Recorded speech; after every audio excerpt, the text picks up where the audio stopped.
السلام علیکم ورحمۃ اللہ وبرکاتہ نحمده ونصلي على رسوله الكريم اما بعد فقد قال الله تبارك وتعالى في القرآن المجيد اعوذ بالله من الشيطان الرجيم بسم الله الرحمن الرحيم ذلك الكتاب لا ريب فيه هدى للمتقين وقال النبي صلی اللہ علیہ وسلم خیرکم من تعلم القرآن وعلمہ الہی رونق اسلام کے سامان پیدا کر الہی رونق اسلام کے سامان پیدا کر دلوں میں مؤمنوں کے الفت قرآن پیدا کر صدر محترم اسٹیج پر رونق افروز بزرگان دین اور حاضرین جلسہ آج کی اس محفل میں اور آج کے اس مبارک اجلاس میں میرا موضوع سخن دنیا کی سب سے پاکیزہ اور مقدس کتاب قرآن پاک ہے۔ ہمیں چڑھتے سورج کی طرح یقین ہے کہ اس کا ایک ایک حرف سچا اور صادق ہے۔ وہ قرآن پاک جس کی زبان مقدس، بیان مقدس اور جو فصاحت و بلاغت کا ٹھاٹے مارتا سمندر ہے، جس کے متعلق ارشاد ربانی ہے۔ قرآن وہ کتاب ہے جس کے صادق اور برحق ہونے میں کوئی شک و شبہ نہیں، جس کے بارے میں محسن انسانیت حضور پاک صلی اللہ علیہ وسلم نے ارشاد فرمایا کہ تم میں سب سے بہتر وہ شخص ہے جو قرآن کو سیکھے اور سکھائے۔ دعا کیجئے خدا بند قدوس ہم سب کو قرآن پاک کی دولت سے مالا مال فرمائے، آمین۔ نوجوان دوستو، قرآن پاک رب ذوالجلال کی طرف سے عطا کردہ وہ حسین تحفہ ہے جس نے 23 برس کی قلیل مدت میں پورے عالم میں انقلاب برپا کر دیا کہ بڑے سے بڑے فصحاء، بلغاء، ادباء اور شعراء حیران و ششدر رہ گئے، جس کی آیتوں کو سن کر پتھر دل موم ہو گئے۔ دوستو، یہی وہ قرآن ہے جو رہتی دنیا تک کے انسانوں کے لیے سراپا ہدایت اور رحمت ہے۔ یہی وہ قرآن ہے جس نے رسول کی رسالت کا احساس بخشا۔ یہی وہ قرآن ہے جس نے پس مردہ قلوب کو تازگی بخشی۔ ہاں، یہ وہی قرآن ہے جس کی برکت سے جنات و شیاطین کا آسمانوں پر جانا بند ہوا۔ یہی وہ قرآن ہے جس کی برکت سے اجڑے چمن میں بہار پیدا ہوئی۔ یہی وہ قرآن ہے جس کی بدولت محبوب حقیقی کی رضا نصیب ہوتی ہے۔ یہی وہ قرآن ہے جس کی برکت سے عزت اور رفعت کے شامیانے گڑ گئے۔ یہی وہ قرآن ہے جو سچائی اور امانت داری کا درس دیتا ہے۔ یہی وہ قرآن ہے جس کی بدولت عمر فاروق رضی اللہ تعالیٰ عنہ کو ایمان نصیب ہوا۔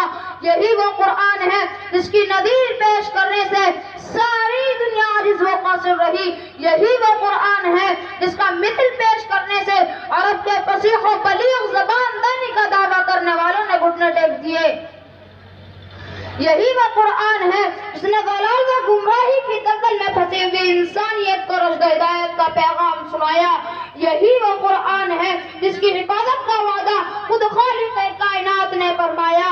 یہی وہ قرآن ہے جس کی تلاوت میں دلوں کے واسطے فرحت و بشاشت کا سامان ہے۔ یہی وہ قرآن ہے جس کی برکت سے اجڑے چمن میں بہار پیدا ہوئی۔ محترم حضرات، آج کے اس نازک دور میں حفظ کلام پاک کو فضول سمجھا جاتا ہے، اس کے الفاظ رٹنے کو حماقت بتلایا جاتا ہے، کہا جاتا ہے کہ اس کا رٹنا اور بے سمجھے پڑھنا بے سود ہے۔ افسوس صد افسوس، قرآن پاک کے بارے میں ہمارا یہ خیال جس کے بارے میں شہنشاہ بطحا جناب محمد رسول اللہ صلی اللہ علیہ وسلم نے ارشاد فرمایا کہ اقرأ وارتقی ورتل کما کنت ترتل فی الدنیا فإن منزلک عند آخر آیت تقرأها۔ قیامت کے دن حافظ قرآن سے کہا جائے گا قرآن پڑھتا جا اور جنت کے درجوں پر چڑھتا جا اور ٹھہر ٹھہر کر پڑھ جیسا کہ تو دنیا میں ٹھہر ٹھہر کر پڑھا کرتا تھا، بس تیرا مقام اور ٹھکانہ وہی ہے جہاں آخری آیت پر پہنچے گا۔ یاد رکھو، یہ قرآن دنیا کی سب سے بڑی نعمت ہے۔ زمین، آسمان، چاند، سورج، ستارے کوئی اس نعمت کا مقابلہ نہیں کر سکتے۔ یہ قرآن رب کائنات کا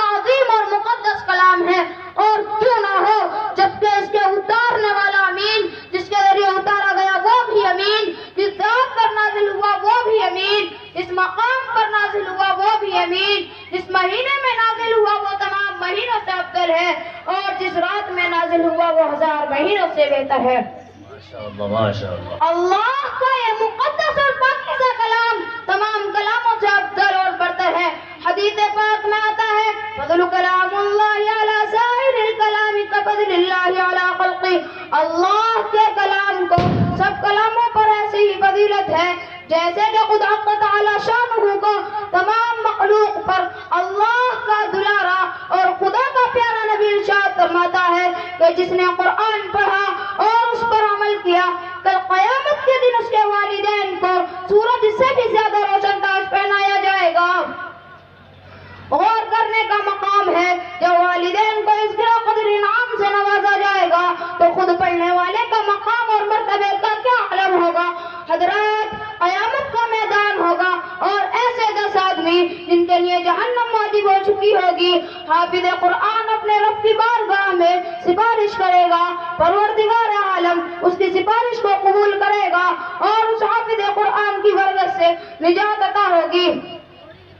محترم دوستو، قرآن آیا تو زمان و مکان میں زندگی آئی، قرآن آیا تو عدل و مساوات کا پیغام آیا، قرآن آیا تو مذہب اسلام پھیلا، قرآن آیا تو مردہ قوم زندہ ہوئی، قرآن آیا تو قیصر و کسریٰ کا غرور خاک میں ملا، قرآن آیا تو باطل کے لہراتے جھنڈے ٹوٹ پڑے، قرآن آیا تو کفر و شرک دم توڑ گیا، قرآن آیا تو ساری کائنات کو نور ملا، قرآن آیا تو انسانوں کے پجاری خدا کے پرستار بنے، قرآن آیا تو ساری کائنات کا نور ملا۔